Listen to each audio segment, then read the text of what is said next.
Shalom, selamat malam Bapak Ibu Saudara yang terkasih di dalam Tuhan.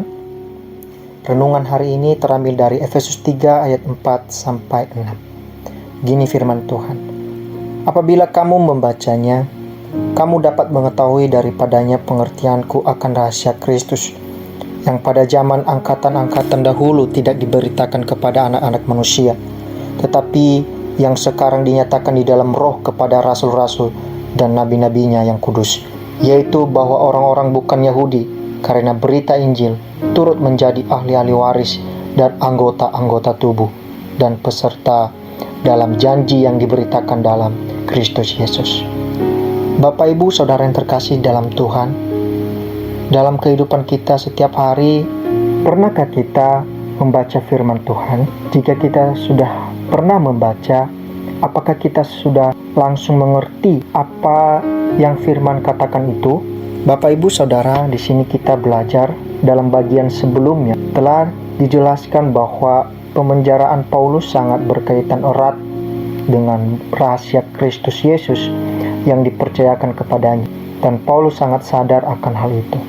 Paulus rela dipenjarakan bukan untuk kepentingan dirinya, melainkan untuk mereka yang kepadanya dia memberitakan Injil. Sebagai rasul yang menerima penyataan Allah tentang rahasia Kristus, ia telah menuliskan tentang rahasia Kristus itu kepada jemaat Efesus. Rahasia Kristus adalah bahwa kematian Kristus telah memisahkan tembok antara orang Yahudi dan non-Yahudi, sebab bahwa dalam Kristus jalan kepada Bapa itu mereka miliki. Bukan karena Taurat atau bangsa Yahudi, juga bukan karena keturunan Abraham secara daging, maka mereka diselamatkan, melainkan karena Kristus yang telah menjadi korban pendamaian bagi mereka. Allah menganugerahkan keselamatan kepada jemaat di Efesus hanya karena kasih karunia-Nya.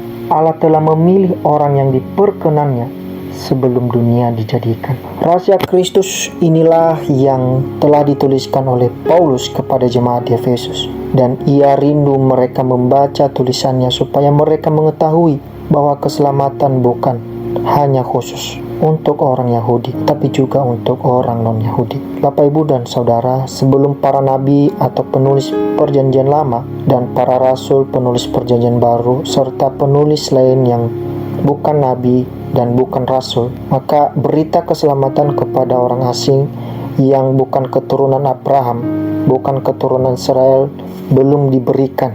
Dalam progres ini Allah menyatakan karya penyelamatannya melalui pemberitaan dan tulisan para nabi dan para rasul, di mana Allah berkenan menyelamatkan orang-orang asing, yaitu orang-orang yang kepadanya Allah berkenan. Kini Alkitab yang memuat tentang rahasia Allah telah lengkap dan final, yang melaluinya Allah telah berfirman kepada kita, khususnya umat pilihannya. Karena itu ketika orang percaya ingin mencari pengertian akan kehendak Allah dan ingin mengetahui maksud rencananya bagi hidup, adalah lebih baik untuk membaca, merenungkan dan menghidupi firman Allah yang telah tertulis. Membaca dan mempelajari Alkitab dengan baik dan benar seraya memohon tuntunan Roh Kudus, maka akan menghasilkan hikmat dan pengertian akan kehendak Allah. Kegagalan dalam memahami rahasia Allah merupakan konsekuensi dari mengabaikan dalam membaca, merenungkan dan menghidupi firman.